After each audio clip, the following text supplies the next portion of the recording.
Ley de Protección de Datos. Estimado ingeniero Vera, bienvenido a la mañana en RTP. Muy buenos días. Muy buenos días. Buenos días con todos, ¿cómo están? Lo escuchamos perfectamente bien y estamos bien. Ingeniero, Qué bueno. ¿Cuáles son los avances, las garantías que da esta ley de protección de datos? ¿Y qué tan aplicables son? ¿Qué tanto espera que se apliquen en la realidad? Porque ya han habido reformas legales que han contemplado protección a la privacidad en el ámbito digital y en otros espacios, y sin embargo la información de la gente se filtra con total impunidad. Hace poco reportaba la prensa ecuatoriana que en Quito una familia llamó al ECU 911 pidiendo una ambulancia para un pariente. La ambulancia no llegó, el pariente se murió, pero enseguida estaban llamando todas las funerarias. Entonces, ¿qué podemos esperar de este proyecto?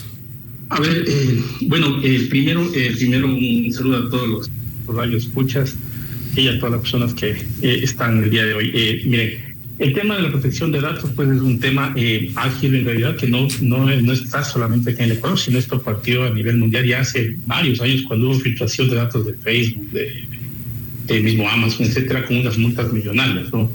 Entonces, dado esas circunstancias, pues nace también acá, recuerden esto, desde el año anterior, desde el 2023, donde está vigente ya el régimen sancionatorio. Sí, de hecho, pues el año anterior mismo ya hubo un caso con la gente de Mafre Seguros, me parece que fue, en donde que un ex asambleísta ya puso una denuncia sobre estos temas. Entonces, si bien es cierto, ya está designado ahora el superintendente de la entidad de protección de datos personales, pues todavía no existe un estatuto orgánico funcional, ¿sí? En el cual debe ya establecerse ciertas políticas y métodos para poder establecer estas sanciones a las personas. Bueno, hay que también aquí tomar en consideración que el tema de privacidad no es lo mismo que el tema de protección de datos. El data privacy o la privacidad de datos, recordemos que es proteger los datos privados de uso indebido, regulando el uso correcto, la recolección, el almacenamiento y el tratamiento. Y la protección de datos, en cambio, son métodos o políticas de seguridad para asegurar la correcta protección de la privacidad de los datos. Entonces son dos definiciones que se complementan. Entonces, acá, si bien es cierto, pues hoy en día no existe como quien dice un hábito en el tema de protección de datos, por eso lo que ocurre, lo que usted nos acaba de decir. Pero esto nos obliga, obviamente, ya en el futuro, cuando exista todo el cuerpo legal, ¿no es cierto?, ya establecido, de hecho, 90 días nos dio la persona, en este caso, que fue designada, el abogado Fabricio Peralta, dijo que en 90 días, de acuerdo también, recordemos el tema de recursos, pues va a establecer todo esto, ¿no? Todo la superintendencia. Sin embargo, como aquí no existe un buen hábito en este tema de protección de datos, es por eso que ocurre. Y justamente esto nace para que se implementen estos buenos hábitos y la gente se siente un poco más protegida. De hecho, desde el 26 de mayo del año anterior, la gente ya podía hacer denuncias penales y administrativas, ¿no? O sea, se puede llegar a ese punto, inclusive sin que exista todavía el estatuto orgánico funcional creado, ¿sí? Entonces, si usted quiere, o las personas de estas personas que falleció el familiar y empezaron a llamar tranquilamente, podía haber establecido y haberle preguntar inclusive a estas personas que de dónde obtuvieron los datos y poner una denuncia inclusive penal, ¿no? Porque como digo, o sea, el régimen sancionatorio ya está. Lo que necesita es quien haga en este caso el tema funcional administrativo, ¿sí? Porque eso conlleva un sinnúmero de cosas por detrás, ¿sí? Que las empresas tienen que cumplir, y de no haber cumplido esto, recuerden que existe la sanción hasta el 1% de la facturación anual. Pero, sí, ingeniero, en ese caso, persona de que sanciona. Hay todo tipo de protecciones al consumidor en este país, pero sin embargo se siguen filtrando a lo largo de los años la información de los usuarios de las telefónicas y de los bancos y nadie los sanciona. Hay leyes que prohíben que se contacte a los deudores a ciertos horarios y los llaman cuando les da la regalada gana, defendiéndose en que tercerizan el servicio y llama a cualquier otra empresa que ya sabrá defenderse y no es la propia empresa acreedora. Entonces, ¿qué hace falta, como le preguntaba al principio, para la aplicación de estos derechos y de estas sanciones? Sí, o sea, lo fundamental es que la institución cree el proceso cancelado. Sí, porque hay un sinnúmero de definiciones importantes en este caso el titular, el responsable, el encargado, el destinatario, el delegado. De no existir, por ejemplo, contratos internos entre estas organizaciones, contratos internos me refiero a un contrato que hay que establecer para la protección de datos. Sí, porque ese es un contrato diferente al que existe entre las empresas, ¿no? Usted tiene que establecer un contrato de ser, en este caso, pues encargado, destinatario, delegado y demás. Si usted no encuentra, por ejemplo, en ese proceso entre estas empresas tercerizadoras y la otra empresa, no existe el proceso de protección de datos, inmediatamente usted va a poder recibir sanción. Entonces, justamente lo que se necesita hoy en este momento es que esté establecido esta superintendencia para poder, en este caso, hacer estas revisiones administrativas, porque son temas administrativos. Y fíjese que las organizaciones, inclusive hoy en día, no están listas. Aquí sigue existiendo el mercado negro de los datos.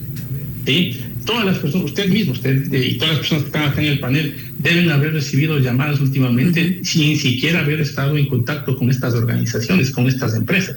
Entonces, porque sigue existiendo este mercado negro, y yo pienso que en el momento que ya la superintendencia esté completamente establecida y haya creado este estatuto orgánico funcional específico, de hecho ya existe un organigrama y todo de la superintendencia, en ese momento pues es cuando verdaderamente la institución va a empezar con el régimen. Recordemos que no tiene presupuesto, entonces lo primero que yo creería, a pesar de que el delegado, el protector de datos, el superintendente, dijo que no va a ser una organización que busque temas sancionatorios, sino más bien educar, evangelizar.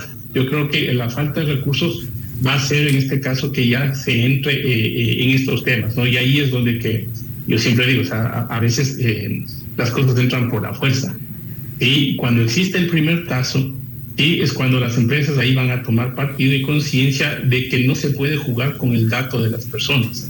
Sí, nosotros y las instituciones, en este caso, sea públicas o privadas, pues tienen que guardar en relación con este estatuto y obviamente ver las normas y ver políticas específicas en la institución para que se deje de violentar al dato personal.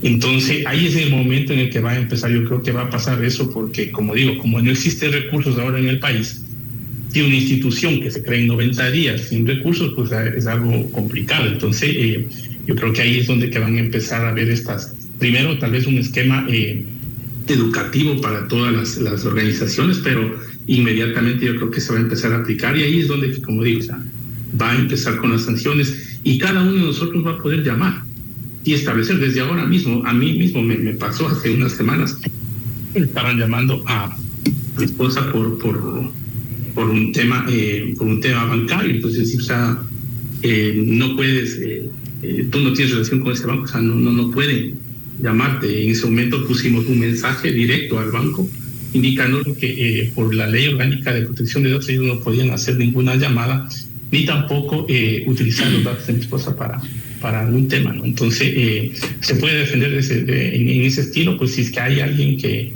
ahora se siente vulnerado, ya puede tranquilamente utilizar la ley, llamar a la ley y obviamente, como digo, inclusive establecer ahorita mismo temas penales o civiles, ¿no? Temas administrativos en que todavía no está. Ingeniero, le agradecemos mucho por habernos acompañado aquí en la mañana en RTP y esclarecer nuestras dudas sobre esta importante ley. Con gusto, importantísimo educarse, ¿no? Como digo, a todos, muchas gracias por la invitación y edúquense en este tema. Todas las empresas, sean pequeñas, medianas o grandes, pues van a ser sujetos de la aplicación de esta ley. ¿Sí? Así que edúquense, capacítense y sigan adelante. Un excelente día a todos del panel. Igualmente, muchas gracias. No solamente por el miedo a las sanciones que a veces no se aplican, sino por respeto al consumidor, que con los años sabrá notar y sabrá elegir, pensando en quién protege y no su información, ¿ah? O sea, la gente ya se va actualizando. La gente ya va entendiendo la gravedad de lo que es que te roben la identidad y va a castigar a las empresas. No quita que el Estado deba también hacer lo suyo, pues el consumidor piensa. Sí, yo sí creo que es importante saber justamente quién va a cubrir ese costo, porque básicamente vas a tener que tener personas que vayan detrás de estos grupos que básicamente te roban tu información y la venden. Entonces es otro grupo policial.